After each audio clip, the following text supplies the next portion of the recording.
Live from the internet, it's the BTB Internet Talk Show. Special guests, Pandemonium, Dean Martin.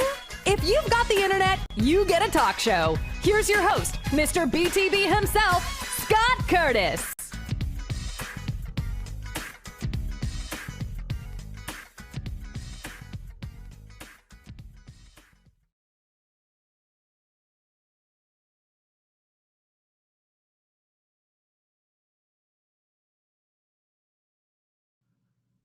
Yeah, so my video didn't do what I wanted it to again. Dag nabbit. Hey, it's the BTB Internet Talk Show, which is not a podcast. My podcast is Behind the Bits, and this week I have Ben Sorensen, who is a very popular entertainer in Australia, and we had a great talk about coffee, autism, and setting goals. So it was a really good talk. Tuesday, I've got a big one. I got Corey Ryan Forrester, also known as the Buttercream Dream, on all the videos that he does. That was an excellent video or excellent interview, and that is coming out on Tuesday. So I'm pretty stoked about that. And I got to tell you, I'm stoked for tonight because I'm giving you all a little bit of a taste of my Twitch channel by streaming to all the other channels for a little bit, and then I'm gonna get out of those channels if this thing will let me, and then just do on Twitch. So here's what you do.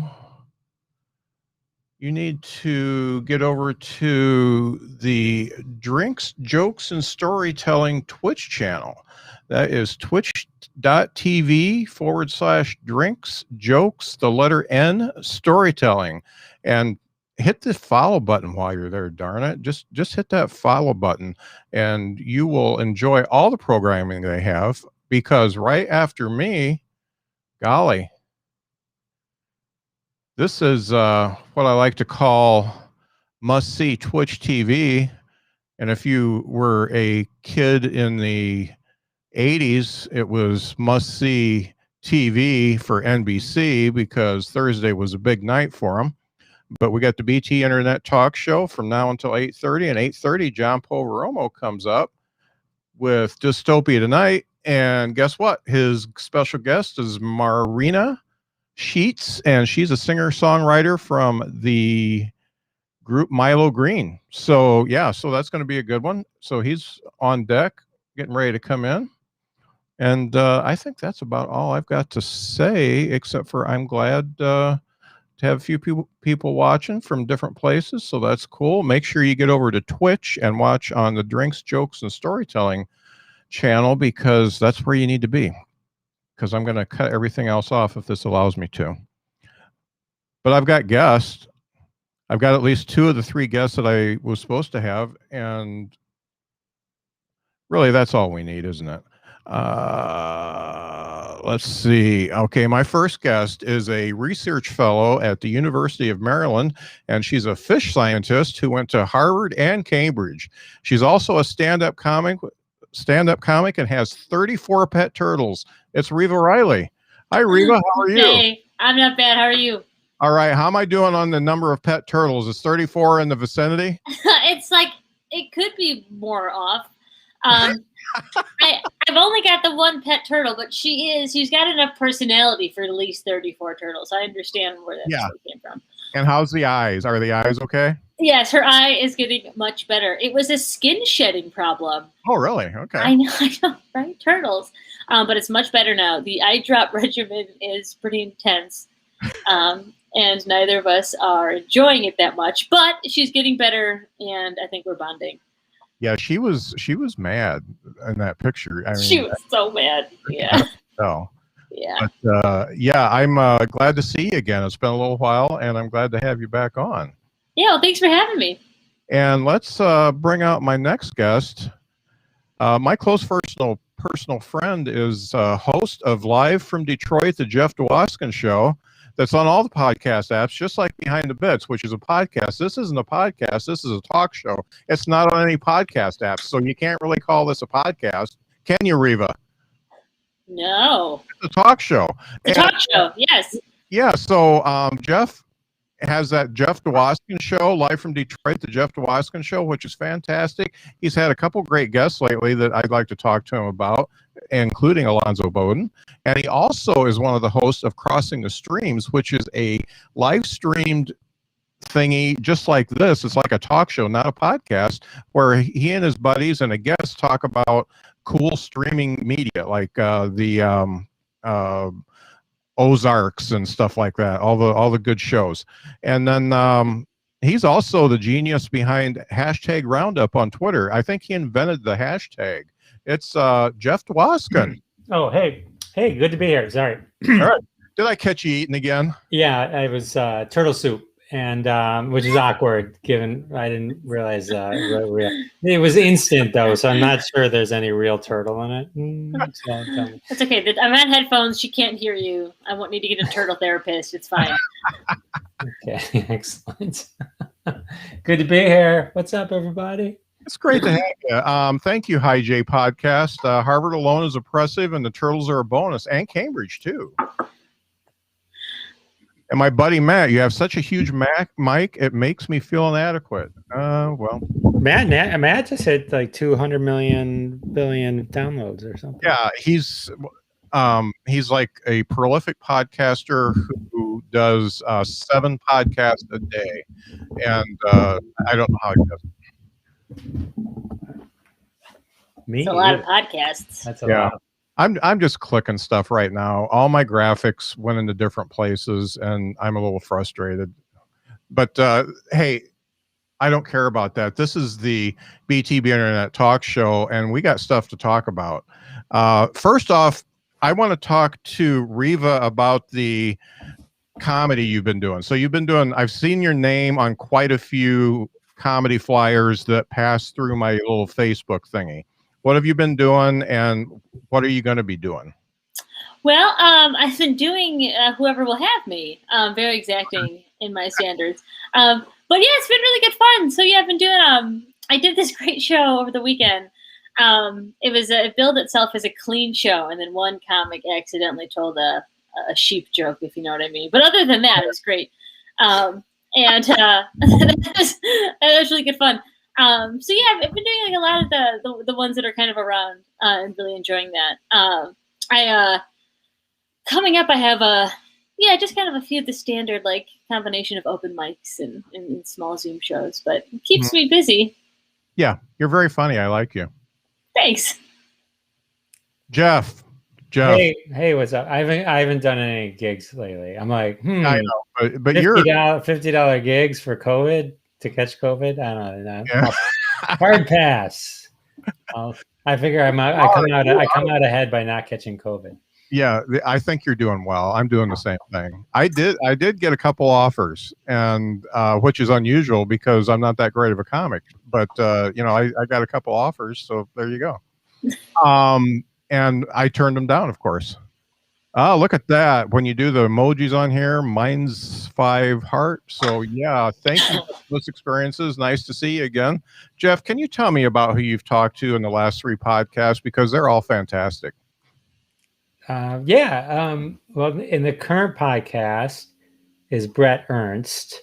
Brett Ernst is Louis LaRusso Jr. from Cobra Kai. He's also a very amazing comedian. He's been doing comedy for over 20 years. He was in the Vince Vaughn Wild West comedy show and all that. So I hung out with him for a little bit on the podcast. He's real big at the Comedy Store too in LA. Mm-hmm. And then I'd have to I have to look and see. Can you remind me who my guests were? I remember. Okay, I got it. Sorry. And then the week before that was Kenneth Johnson. Kenneth Johnson, he was basically the showrunner. He created not the Incredible Hulk character, but the Incredible Hulk TV show with Bill Bixby as we know it. So everything that we love about that show, he created that and adapted it from the Stan Lee comic to that show. But he also created the Bionic Woman, the Lindsay Wagner version, not the remake, which was based on his. And then the Bigfoot from the $6 Million Man, which if you think back to that, those Bigfoot episodes were him. And then he also, which I was I'll say most interested in personally, created V, the original miniseries, which I was fascinated by as a kid. And Were you so, were you as into that as I was? Because I really liked it. I'm a little older than you. I wasn't quite a kid, but I really liked it when it came on. oh yeah, I had there was something called dial-up, and you used a modem, and it made noises. You had Yeah. I'm just for the younger kids in the audience. If you were really cool, you had a 1200 baud modem. I think I had a 300 baud because I came from a modestly middle class family. But and it made a lot of noise when you connected, and went, and then you would be on the internet, or what was called the internet back then. It was really bulletin boards. And I remember on one of the bulletin boards, I actually had a V bulletin board. And I remember making out of ASCII the V symbol, which is a twisted swastika type thing, because it was reminiscent of the Holocaust. The storyline was. So yeah, I was really, really into it. And V and the final battle and the short-lived TV show. Yeah. And yeah, I loved it. I loved it a lot. And it was enjoyable as prep rewatching it. It's definitely 80s, but the story holds up. And one of the reasons I really wanted to talk to him was because the story of V, it parallels, it has many political parallels to fascist takeover and also the Holocaust in terms of when you don't say anything when something bad is happening and the drastic effects that it can have.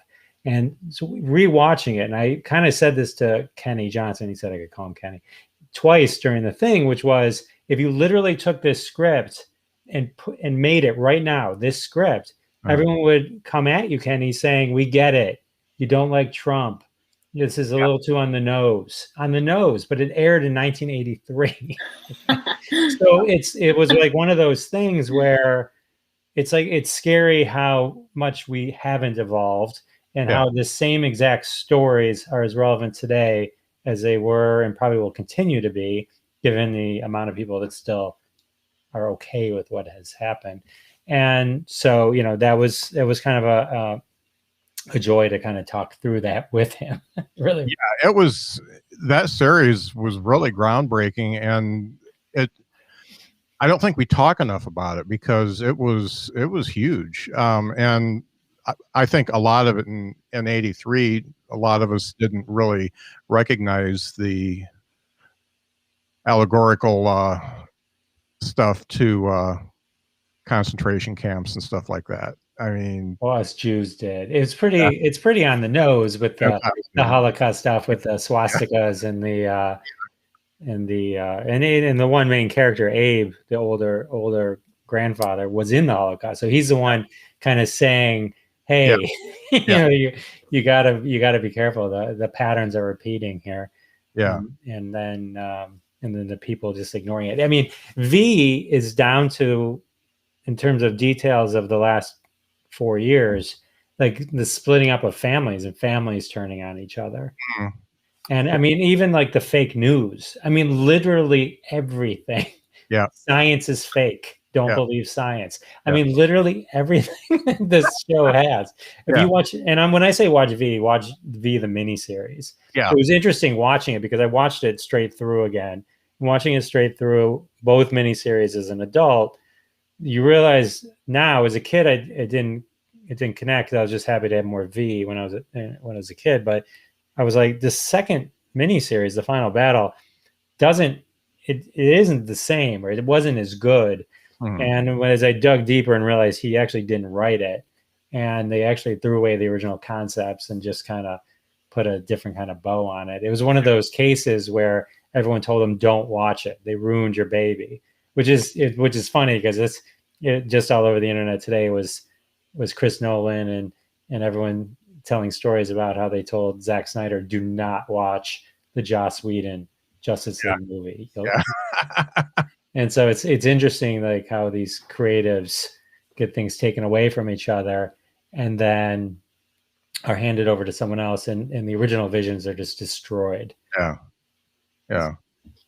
That's. I guess I got to listen to the rest of that because I only listened to half of it, so I got to get the other half. Oh, the second half, it's It's funny. I always, when I do my interviews, I'm always kind of careful to not put the most obvious thing up front. I want to kind of build into it, so we don't. So the thing that I'm most passionate about doesn't kind of get done and then kind of trail off. So I try to balance that. And then I've talked for a long time. We should give Riva. I know. I do want to tell you that the Alonzo Bowden episode, which was 3 episodes ago, was fantastic. I absolutely love Alonzo Bowden and that voice. I want him to narrate my life. Yeah, it was great. He was really nice too. I mean, he was. Yeah. I mean, he was, very generous with his time and all that kind of stuff. So it was, a friend introduced me, and it was, that's how I met Brett too. Like, I don't know if people are coming out. They're like, hey, do you know? Because they want. It's like it's cool. That part of it's cool. So yeah. So thanks for catching up, both of you. So I threw a couple questions at you before we came on. So because I picked this one out because Jeff does a show on TV, and I know you're a big TV guy, and I know Riva is a big science person, so I wanted to get different perspectives. What would you do if you could never watch TV again? How would you react? What would you do? Let's ask Riva first. Well, for the record, I did find that riveting, and I haven't ever even seen V. Like, I'm not familiar with it at all. I was still paying attention, so it must have been good. Good job. Okay, so if I honestly, like, I think it would be like initially very jarring, but I would be fine. Because like, when I was a kid, we didn't have Netflix, right? Like that just wasn't a thing. And like we'd watch TV like on the TV, which sounds like, using like hieroglyphics or something, but that's what we did. And I used to be an avid reader. I would read all the time. I was like just devoured fiction. And I think I was like a more interesting and fulfilled person under that paradigm. Whereas now, like Netflix, it's like candy, isn't it? You just put it on and it's there. And so I think I would actually be fine and better for it. But I lack the discipline and and motivation to like make that change myself. Yeah, there's so much there now. It's just you can like numb your brain for like ever. Yeah. Like and anything you want to feel, you can just be like, hey, Netflix, I want to feel soothed. Great British Baking Show. Great. Like, so yeah, I think I would revert back to my fiction ways and read all the time. And I think that'd be fine. So who's your favorite fiction writer? Ooh, so I think my favorite author is Barbara Kingsolver. She was also a biologist, and she writes this like the Poisonwood Bible. I think is one of the finest books ever written. Oh, yeah, I totally recommend it. Poisonwood Bible by Barbara Kingsolver. So yeah, love to read all her stuff again. I love the book Little Women. I actually haven't seen the most recent film, but I do love that book. Yeah.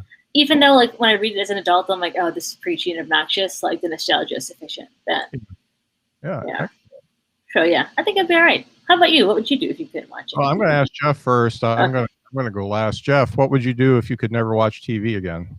I did write down watch movies. No, I'm just kidding. I think that's not what you meant. I also was with Riva. I would read books. It's funny. Like I read a book recently, and it's like you get smarter when you read books. It's an interesting thing.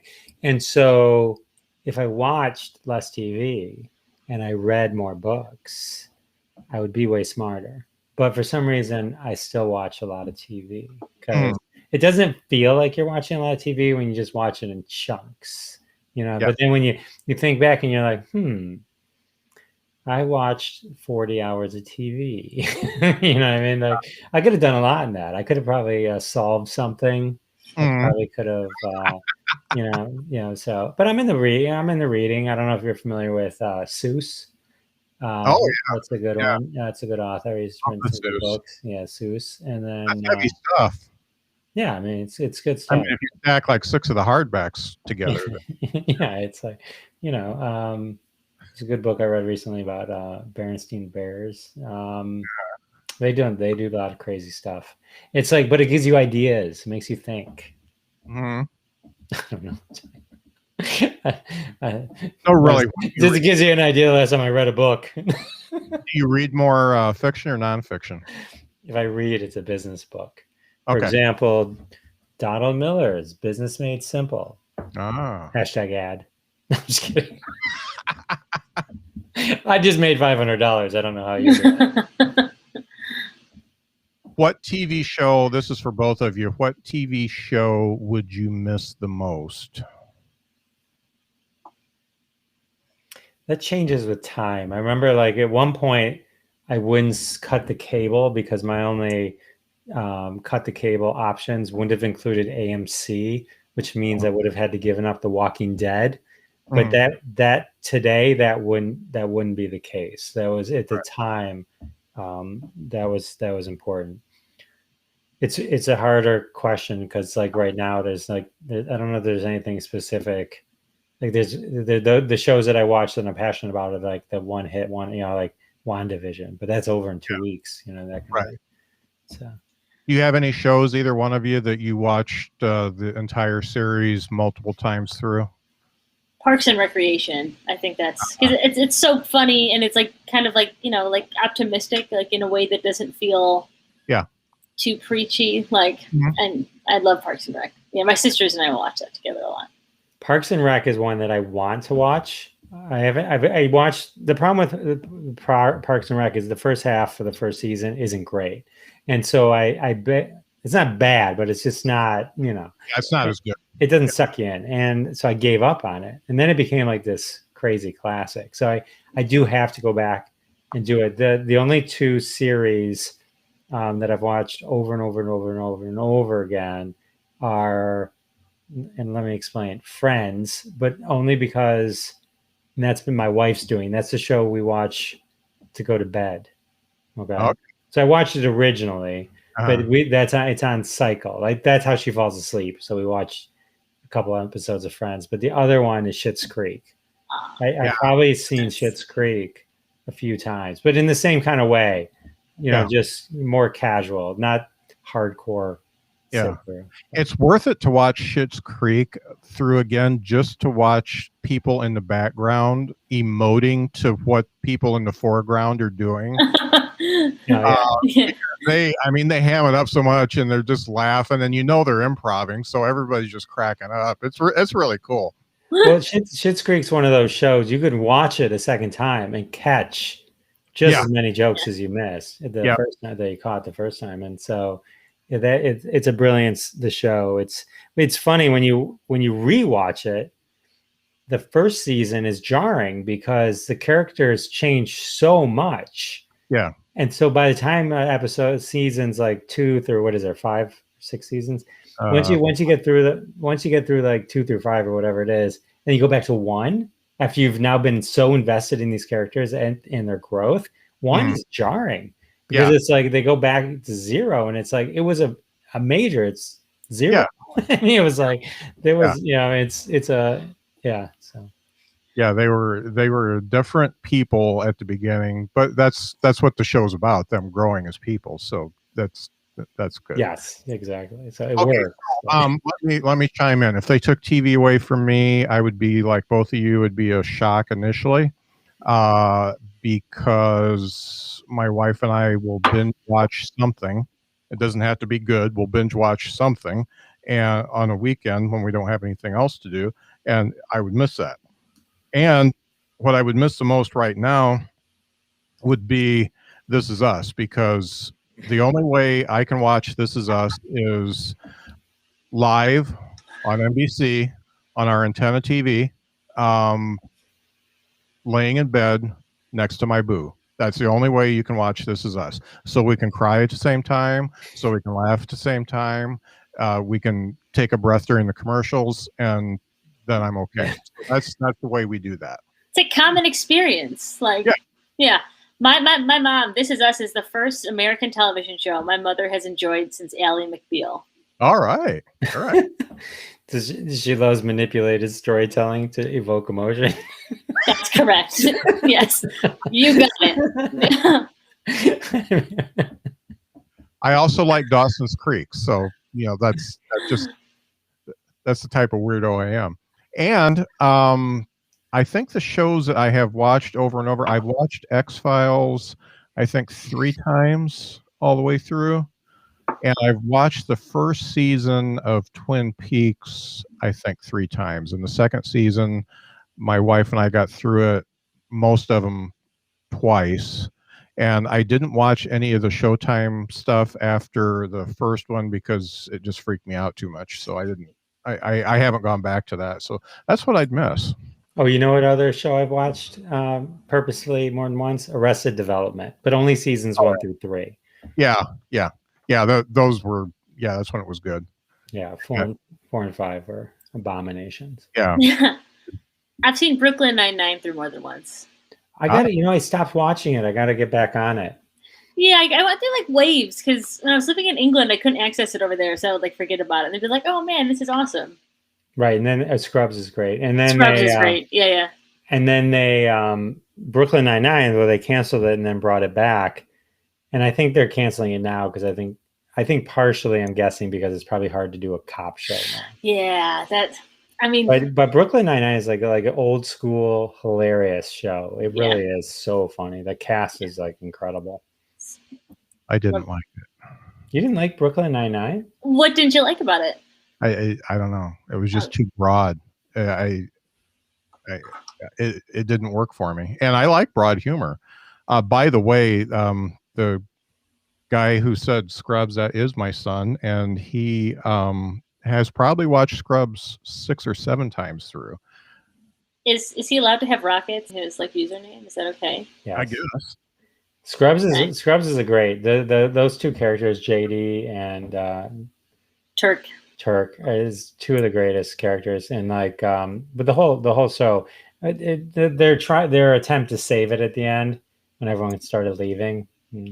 But I never watched the last season. I just wanted to remember it as it was. Right, but everyone in that, even like the janitor, like even like the little characters were like sub characters were like all great. So I didn't like Scrubs either. Oh my god. Me. So you kind of lost all your cred when you said you love This Is Us, though. Riva? Yes. Huh? It's the best show ever, right? I enjoyed it. I mean, there's very few things that I can watch with my mom, and we could watch that together. Yeah. And the bonding alone. And the turtle.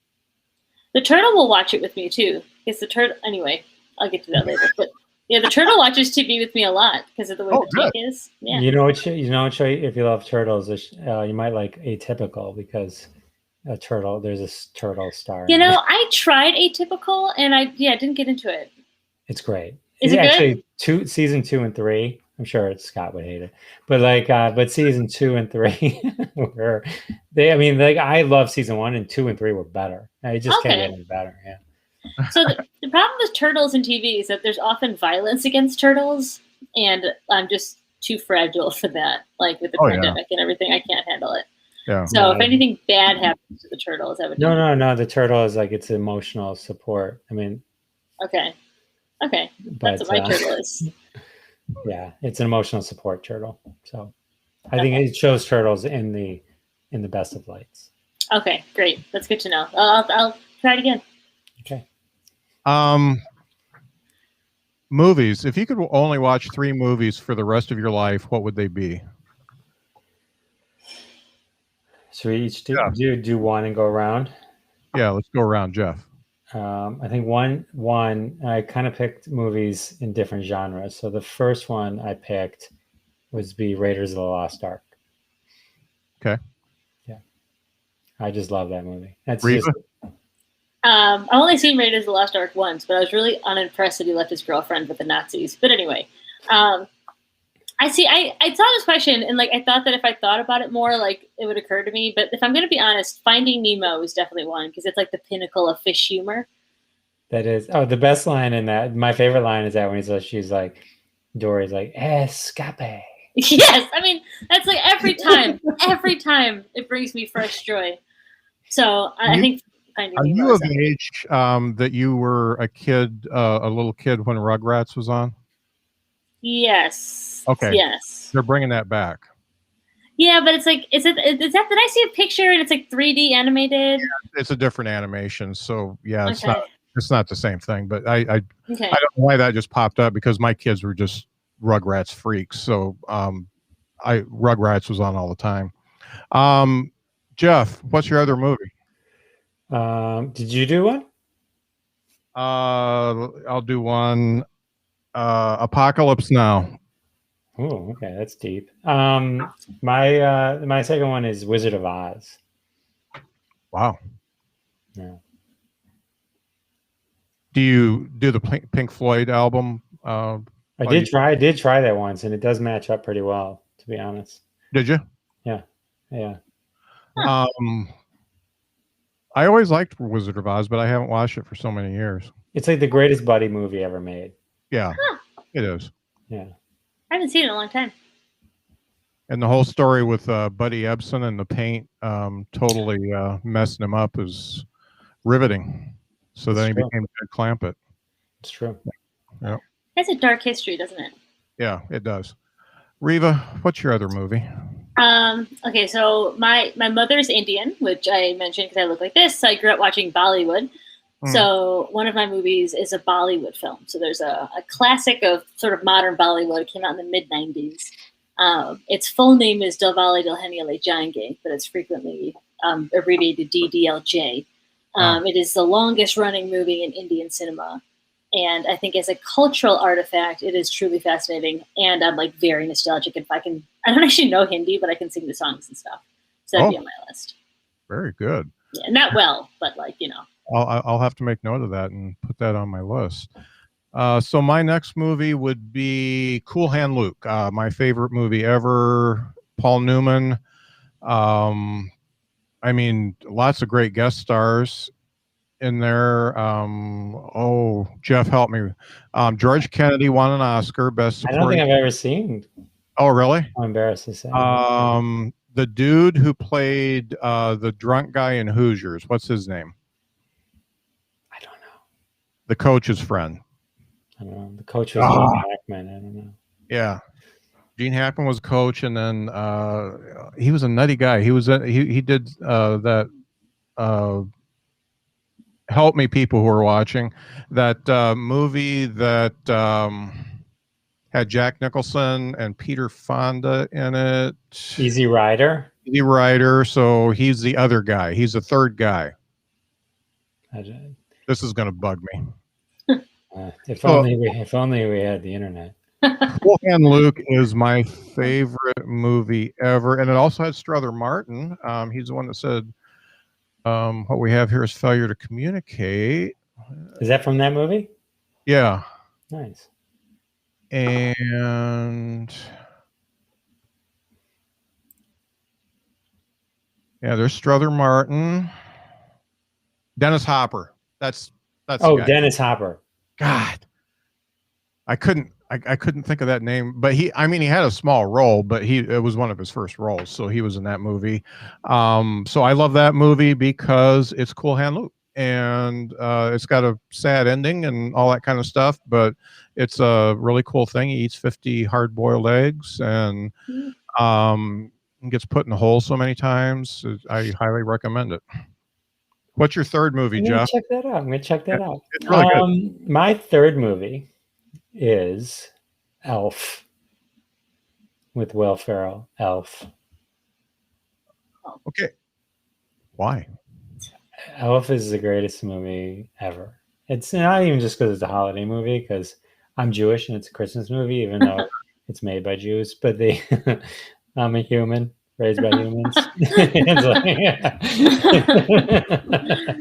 It's just great. It's just so funny, and it's like, I think it's Will Ferrell at his absolute best. And I don't know.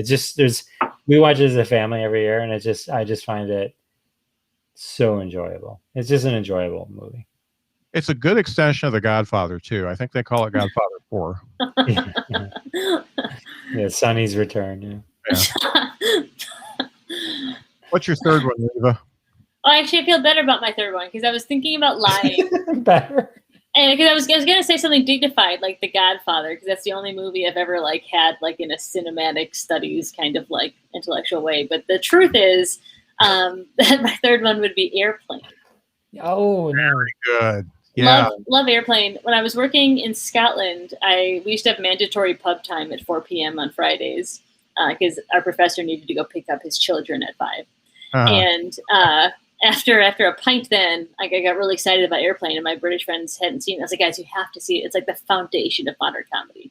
You know, it's a little bit much. But then our professor heard and was like, yes, Airplane. I've seen that. It's rather crass, lowbrow American humor, isn't it? And it is all those things, and that's why it's great. Yeah. It did start a whole that whole genre of those silly type of movies. Oh, it did. And TV shows, Police Squad started that. Yeah. That kind of broad humor I can definitely do. And the Airplane movie and all of Mel Brooks movies, even Spaceballs, even though it's not one of his best, I think it's great. My last movie would be, Nathan, are you watching? It's Monty Python and the Holy Grail. That would be my last movie because I can watch that over and over. A little story that's actually on this week's podcast with Ben Sorensen. The first movie I shared with my son that I thought he would love was This Is Spinal Tap. And he didn't like it. And I think he was only like 10. So I don't think he was quite sophisticated enough to know what was going on there. So I was heartbroken when he didn't like that. And then a couple years later, I got him, or I think we watched it on TV, the Monty Python and the Holy Grail, and he loved it. He was like reciting lines from it, and he wanted the DVD for Christmas and all that kind of stuff. So that's one we bonded to, and that's my next favorite. Cool. So it's fun talking about movies. So fun. The problem is I'm surprised Riva didn't say Teenage Mutant Ninja Turtles. No, it's funny. I only saw a little bit of that. This turtle thing did come out of left field. Yeah, but I'm glad I gave you the confidence to be the real you and say Airplane. Yeah, not like try to be dignified. I mean, honestly, I feel like we're kind of like beyond dignity here in a good way. Right. Oh yeah, definitely. With just 3 of us, we're totally beyond it. And this is the time of the night where I usually take a restroom break, and my buddy, my friend, my roommate, Dean Martin comes up. So the story goes, we all thought he died in 95, and it turns out he was actually cryogenically frozen. They thawed him out, fixed his lungs, and he was penniless, and he had nowhere to go, so he's staying with me. So this is a time where you can ask Dean anything, and I'm going to go to the restroom and bring Dean out. Hey, everybody, it's me, Dean Martin. How's everybody doing? Me and Scott are twinsies wearing the same Donald J. Trump getting kicked off Twitter shirt. Yeah. Actually designed by John Polveromo, who's up next with Dystopia Tonight. So, hey, I lived a big life, and then I died, and then I came back. So you got any questions for me? Yeah, what do you think about this whole Mars rover? Oh, man. So I was really excited about that. And if you watch that very closely, you will see some Matt Helm stuff on the rover. There's some of the weaponry that I used on there. What about tell me about the afterlife. Like, you experienced that, right? So I was frozen, and it's kind of like what happened in Lost in Space when they were in suspended animation for a long period of time, and then the ship crashed and all that stuff. So I did have thoughts. I did have dreams. I kept a dream journal, and I mostly dreamt about Hardee's for some reason. Hardee's fast food restaurant, working at Hardee's, and I don't know why, but I was always in the drive-through, and I was out of dimes. Recurring dream. Yeah. I'm going to have some bad news about. Okay. I have some bad news about the relevance of dimes. That's all I have to say. I'm excited. Dean, have you ever had a sticking with the Mars theme for a second? Have you ever had a Matt Damon potato? No, I've had a lot of potatoes because there's no meat in this house. But I had microwave potatoes. I've had new potatoes. I've had red potatoes. I've had all kinds of potatoes, but I haven't had a Matt Damon potato. That's a potato grown from poop. Yes. Okay. Riva didn't look like she knew. I know he. I did not. I did not know. I just coined the phrase. I was gonna roll with it. Maybe it's a really rare varietal. I don't know. I was just curious.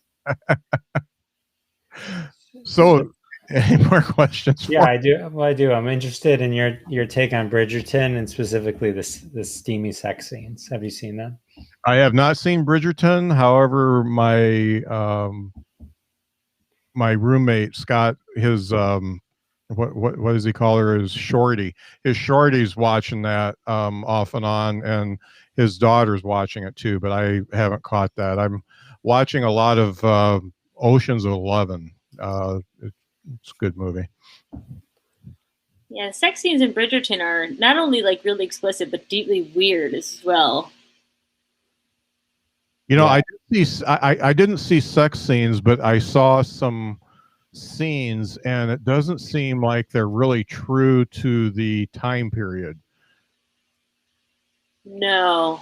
I mean, did I hear the word "dis" or something like that? I mean, it just seems like they're throwing in slang from today into that. I don't know. It's a little bit of a mashup. I only could sit through the first half of the first episode. My wife finished it without me. But I hear it's kind of steamy. So if you were to have an OnlyFans, in your house all the time, Jeff? What was that? Is that the way it goes in your house all the time? Yeah. Well, if I knew it was that steamy, I would have stuck around. If you were to have Dean, if you were to have without you, that's what I'm saying. I know exactly. Dean, if you were to have an OnlyFans page, what would people have to pay to see you do? They'd have to pay $10 to watch me sing WAP, that WAP song. It's not bad. Yeah. I don't know any of the words, but I'd learn it for $10 so I could go out and get a burger. Fair trade. It is pretty good. Yeah. As someone who was cryogenically frozen, are you more or less vulnerable to COVID? I don't know. Scott doesn't let me out of the house, so I haven't been out for 13 months now. So yeah, I'm stuck in here. One of the things of coming out of being cryogenically frozen, I obviously don't look like I used to, and my voice is kind of gone. So I would say I'm more susceptible to anything, including typhoid. The good news, I think typhoid's less of a concern. I guess. Are you going to get the vaccine? Yeah, Scott's going to bring in his personal nurse to have it distributed. He's just afraid if I go outside the house, then paparazzi is going to be all over the place. Right. That is. It's fair concern. Yeah. Yeah. And I'm doing some computer jobs so I can get my own money and get my own apartment. So I'm not doing OnlyFans, but I'm like filling out surveys, and I get paid 50 cents per survey I fill out, and that's going into my Swag Bucks account. And so I'm working on that stuff. I'm also doing some Zoom comedy, and that's not going real well because I'm not funny. So, but I'm still doing it. I got paid $50 to shut up one time.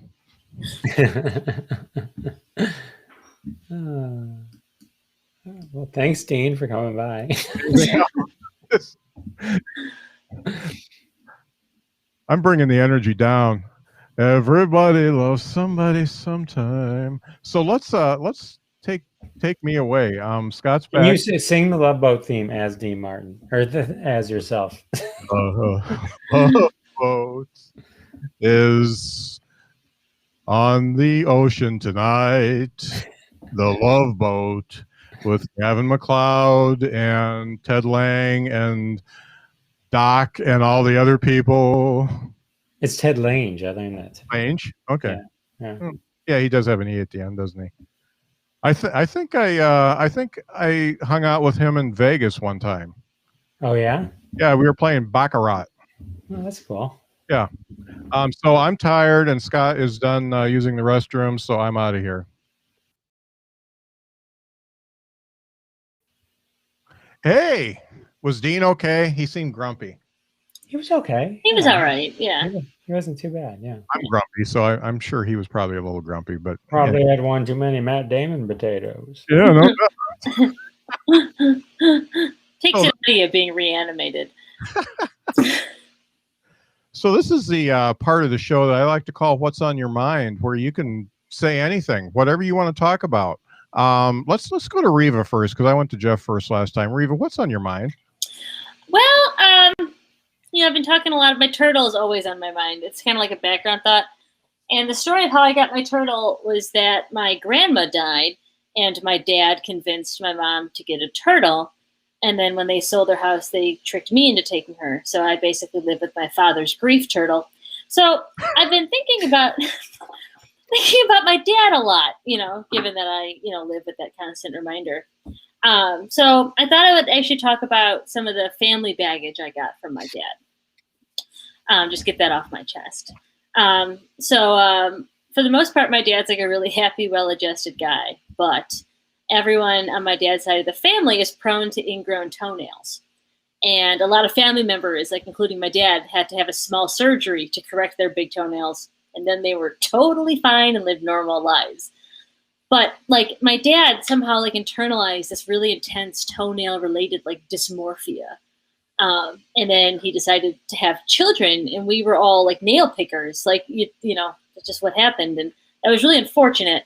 And for years, I was convinced that my hideously deformed Yeti feet would physically like melt the eyeballs of any unfortunate soul who caught a glimpse of those ragged talons. And I've been thinking a lot about that, and I wanted to to really understand why this went so deep. So this is going to get intense, and I'm sorry. I hope I don't trigger anything about your family baggage. But like, imagine being a kid, and you'd see your dad get the nail clippers. So you'd dive under the bed and breathe as quietly as you could, but he'd always find you. He'd get on his hands and knees and he'd pull you up by your ankles while you clawed at the carpet and screamed for your mom. And like your mom would be there trying to talk dad down, but his eyes had just gone black, and he wielded the nail clippers like something out of the Texas Chainsaw Massacre. And then he'd just bellow, "Let's look at what you've done." And then he'd pry open your fingers, and uncurl your toes. And then he would just like scream in disgust, like, "All the other kids can see that you pick your nails and they judge you for it. Everyone judges you for it. It makes you look like a fool." And like at this point, like you're weeping and your mom just leaves to look up child therapists in the yellow pages. And then he'd whip off his sock and brandish his foot in front of your face, and scream at you to look at it. "Is this what you want?" Like, about which, as far as you could tell, was like a normal man's toe. Uh-huh. And the weirdest thing about this was that other than that one insane hang up, like my dad's a super lovely, laid back guy. Like he's totally fun to spend the day with. I'd recommend it to either of you. You'd have a really nice time.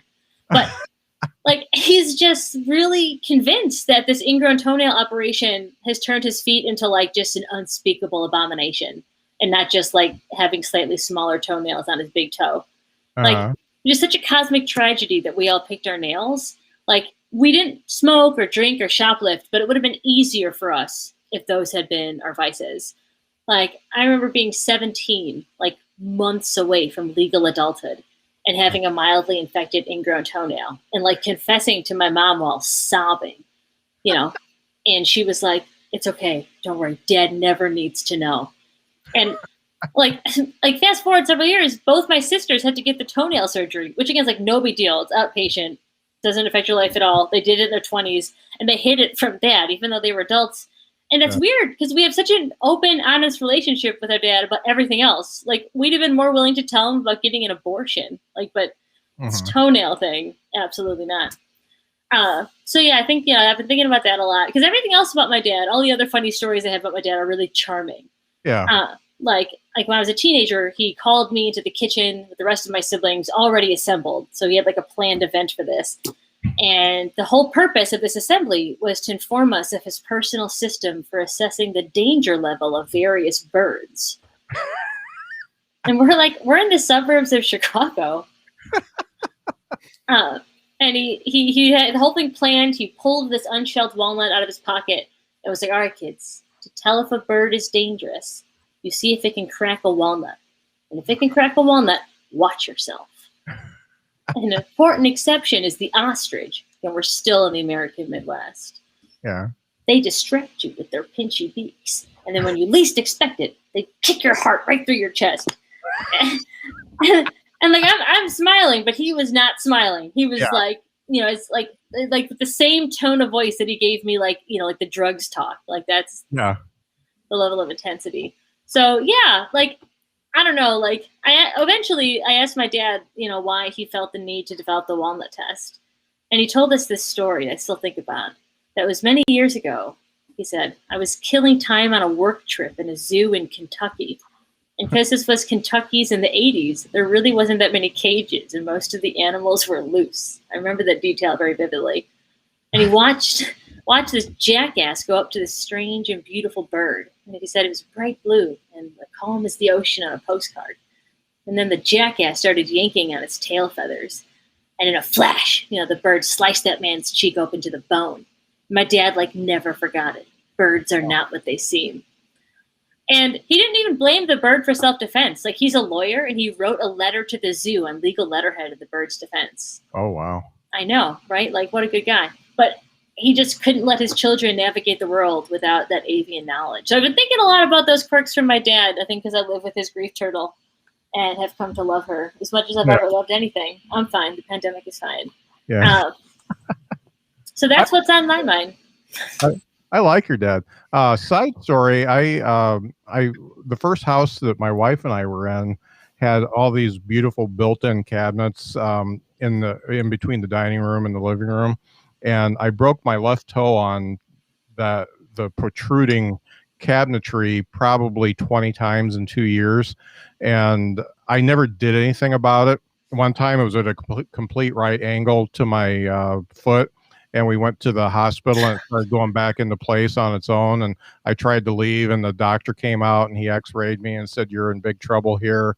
You need to be on crutches. And I said, you're funny. And I taped it up and dealt with it.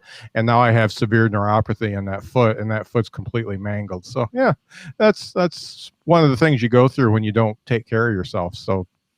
Oh no, that sucks. I'm sorry to hear that. Yeah, I put wedges in my feet now to stop the neuropathy. It's fun. So, Jeff, what's on your mind? It's a lot. It's a lot to follow. It's a lot to follow. Yeah. So, I don't know. I wanted to try something, and it's from the Twilight Zone. The episode. Oh no, but gotta put me back. Put me back. Thank you. From Will the Real Martian Stand Up? And then it says, but a colony is coming, but it's from Venus. And if you're still alive, you will see. Now here's the tricky part.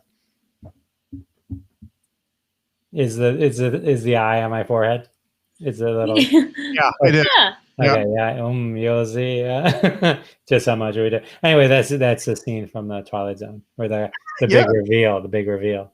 Oh, the guy behind the counter is an alien too. Thank you. So this is what happened to me today. We were looking at our open table, which we were actively collecting points for pre-pandemic. And they send an email that says your points are going to expire in 30 days, which to me, dear at open table, you expect a harshly worded letter from me, because what, did you just not realize there was a pandemic the last year and that people can't go to restaurants? So we're 1,000 points away from 10,000 points, which is the difference of a $50 food credit or $100 food credit. Oh. So then we went on Open Table because you're thinking to yourself, you're so close. And so we went on Open Table and we're like, oh, there's this place we've never heard of that we can eat at in an hour for 1,000 points. It was a special, not the normal 100. This one said plus 1,000. But then I caught wind of myself. I stopped myself and I'm like, wait a minute. We're considering going to spend $30, maybe $40 to get 10,000 points to get the 100, meaning we'll only net $10 to $15, $20. Yeah. And then we went back to bed. So. Is there any way that you can connect the Open Table to like DoorDash and then instead of table, it's open delivery? I don't know. I got the app because I had to use it. No, I think the answer is no. But yeah, I don't know. Yeah. But anyway, that was my big thing, which really kind of makes me wish I went first because Riva's story was so intense and deep, and mine was, hey, we're 1,000 points short of an extra bonus on Open Table. My white privilege. It's so funny. Riva's story is so funny because not only did I break my toe so many times and my foot is mangled, but I have suffered ingrown toenails all my life, and I have never gone to the doctor for it. I get a razor blade and cut them out. Well, I'll tell you. Oh, okay. There's no reason to be ashamed of it. It's normal and fine. Anyway. Yeah. Yeah. Scott, it does happen to everybody. Totally normal and fine. What I do have a habit of is biting my nails. Yeah. And what I'll do, oddly on more than one occasion, is I'll bite them. And normally it's fine. It's a clean bite, and I do better than those little clippy things. And that's what we tell ourselves. But yeah. But every now and then it hits into the cuticle and it kind of tears into the the thing. And I've literally on multiple times had to go to the doctor and literally have them or the dermatologist and literally cut it and ooze out the pus and then take an antibiotic until it kind of goes down because I would get an infection from it. But the scary thing, it's kind of like I've run out of gas in my car more than one time. It's like one of those things that really shouldn't happen more than one time. Oh, yeah. I bite my nail and my finger literally blows up, like a balloon. And I have to go to the doctor so I can shove a needle in there and ooze it out. And yet it's happened more than once. I identify with that though, because I kept picking my toenails, even though I knew the traumatic nightmare that would ensue. Like I did that for years. But then my mom taught me something because she was a nurse, and she was like, "Well, if it's getting a little like kind of red and sore, just put Neosporin on it." Right. Yeah, we have that. In the house we guzzle that stuff. Hey, but I'm kidding. If you're listening at home, okay, don't good. drink it. Don't drink it. You're at home.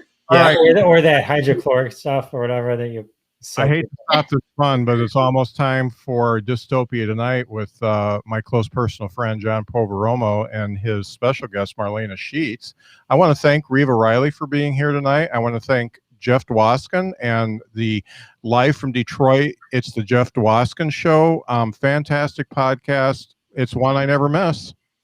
Jeff. I need you to get all your audience to never miss it also. Yeah, I'm trying. I'm doing the best I can. But the second part of Must See Twitch TV is coming up in just about 30 seconds. So thank you all for being on the show. I'm going to get out of here. So